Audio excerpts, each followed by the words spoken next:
पुरानी के बारे में अफवाहें थीं कि वहां रात के समय हर चीज लाल रंग में रंगी रहती थी।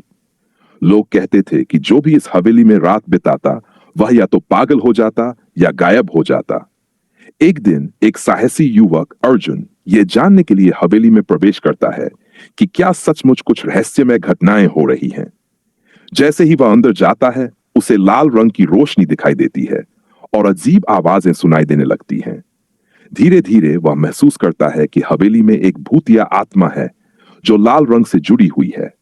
वह आत्मा उसे चेतावनी देती है कि उसे जल्द ही निकल जाना चाहिए, लेकिन अर्जुन नहीं मानता और एक रहस्य की ओर बढ़ता है जो उसकी जान के लिए खतरा बन सकता है।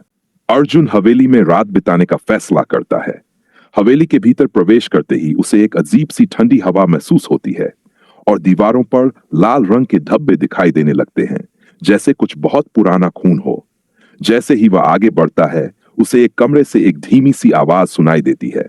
कोई उसे पुकार रहा था, लेकिन आवाज किसी इंसान की नहीं बल्कि किसी आत्मा की थी। अर्जुन कमरे की ओर बढ़ता है और जैसे ही वह अंदर कदम रखता है, अचानक कमरे की बत्तियां बुझ जाती हैं और चारों ओर घना अंधेरा छा जाता है।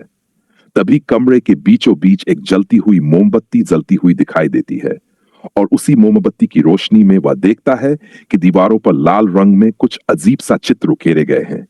यह एक खौफनाक चेहरा था जो उसे घूर रहा था।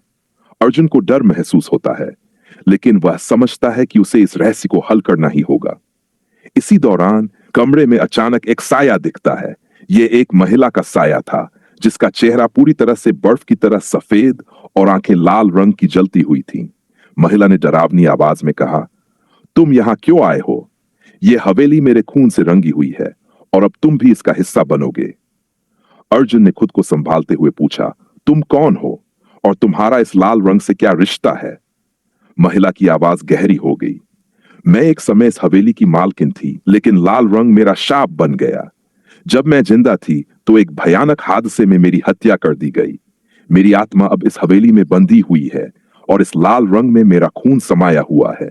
अब तुम्हारा भी वही हश्र होगा अगर तुम नहीं भागे। अर्जुन समझ गया कि उसे जल्द ही कुछ करना होगा, वरना वह भी उसी आत्मा का शिकार बन जाएगा। उसने अपने पास रखे जलते हुए मोमबत्ती के टुकड़े को दीवार पर रखे लाल रंग के चित्रों पर फेंक दिया। अचानक कमरे में एक तेज आवाज हुई और दीवारों से खून बहने लगा। वह महिला की आत्मा चीखते हुए दीवार में समा गई। अर्जुन ने निडर के बावजूद हिम्मत नहीं हारी और वहां से भाग निकला। लेकिन जैसे ही वह हवेली से बाहर निकलता है, वह देखता है कि पूरा गांव शांत हो चुका था। लोग नींद में थे, लेकिन उनकी आंखों में कुछ गहरी घबराहट थी, जैसे वे सब किसी और ही दुनिया में खो चुके थे। अर्जुन को यह समझ में आ गया कि वह खुद इस रहस्य का हिस्सा बन चुका है और अब उसे हमेशा के लिए लाल रंग का संतरास भोगना होगा। कहानी का अंत इस डर के साथ होता है कि क्या अर्जुन इस शाप से मुक्त हो पाएगा या वह भी उस आत्मा के जैसी ही एक डरावनी मौजूदगी बन जाएगा। अर्जुन हवेली से बाहर भागते हुए अपने पीछे उस खौफनाक स्थान की यादों को झटकने की कोशिश करता है। जैसे ही वह गांव से दूर निकलने लगता है, उसे महसूस होता है कि कुछ ठीक नहीं है।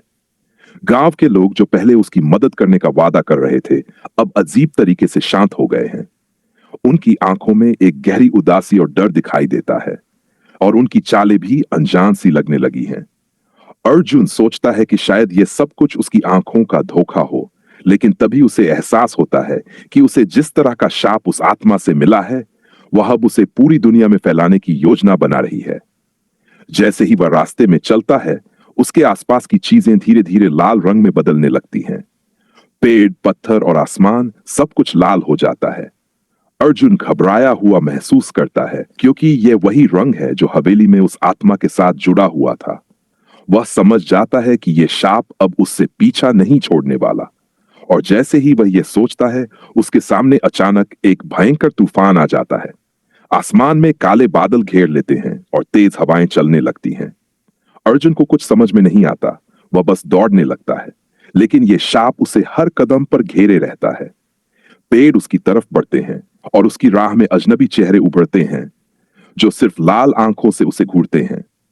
अर्जुन को यह भी समझ में आता है कि वह अब सिर्फ अपने गांव और हवेली में नहीं, बल्कि इस शाप के दायरे में पूरी दुनिया में फंसा हुआ है। हर जगह लाल रंग का असर है। उसने सोचा, क्या मैं कभी इससे छुटकारा पा सकूंगा या मैं भी इस आत्मा का हिस्सा बन जाऊंगा। तभी उसे याद आता है, हवेली में महिला ने कहा था, तुम्हारा अंत तभी होगा जब तुम मेरे खून के बदले खून दोगे। अर्जुन समझ जाता है कि उसे इस शाप को तोड़ने के लिए किसी और की मदद लेनी होगी, लेकिन वह जानता है कि इस रास्ते पर जाने से वह किसी और को भी इस शाप का शिकार बना सकता है। यह सोचकर वह और घबराता है, क्योंकि अब उसके सामने एक और कठिन विकल्प होता है। क्या वह किसी और को खतरे में डालने के लिए तैयार है? अर्जुन ने तय किया कि वह उस आत्मा को फिर से खोजेगा और उसे शाप से मुक्त करने के लिए किसी तरीके से उसे हराएगा। लेकिन इस बार वह अकेला नहीं जाएगा। वह अब तक की अपनी यात्रा और उस आत्मा के बारे में सब कुछ जानने के लिए तैयार था, ताकि वह उसकी शक्ति को खत्म कर सके।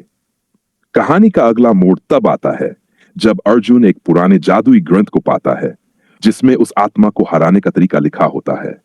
क्या वह इस जानकारी का सही उपयोग कर पाएगा या उसकी जिद उसकी जान की दुश्मन बन जाएगी? कहानी यहां पर खत्म होती है, लेकिन यह सवाल छोड़ती है, क्या अर्जुन अपनी हिम्मत और समझदारी से शाप को तोड़ पाएगा या वह भी एक दिन उसी आत्मा के जैसे लाल रंग में रंग जाएगा? अर्जुन ने जादुई ग्रंथ के पन्नों को पलटते हुए ध्यान से पढ़ना शुरू किया। ग्रंथ में लिखा था कि आत्मा की शक्ति केवल उसी व्यक्ति के खून से टूट सकती है जिसे वह शापित कर चुकी हो। इसके लिए एक अनोखी प्रक्रिया थी, जिसमें आत्मा को उसका सबसे घना डर दिखाया जाता और तब उसे उस खून के बदले शांति मिलती। अर्जुन को अब समझ में आ रहा था कि यह सफर सिर्फ शारीरिक नहीं था, बल्कि मानसिक और आत्मिक भी था। ग्रंथ में यह भी लिखा था कि आत्मा को शांति देने के लिए अर्जुन को उसे अब खुद की सबसे गहरी डरावनी याद से सामना कराना होगा। उसे यह एहसास होना चाहिए कि उसे जो सजा मिली है वह दूसरों से बदला लेने की बजाय उसकी खुद की डर और दर्द का परिणाम है। अर्जुन ने तय किया कि उसे अपनी सबसे बड़ी कमजोरी और डर का सामना करना होगा। वह अपनी सबसे डरावनी याद में वापस गया, वह दिन जब उसने अपने परिवार को एक दुर्घटना में खो दिया था।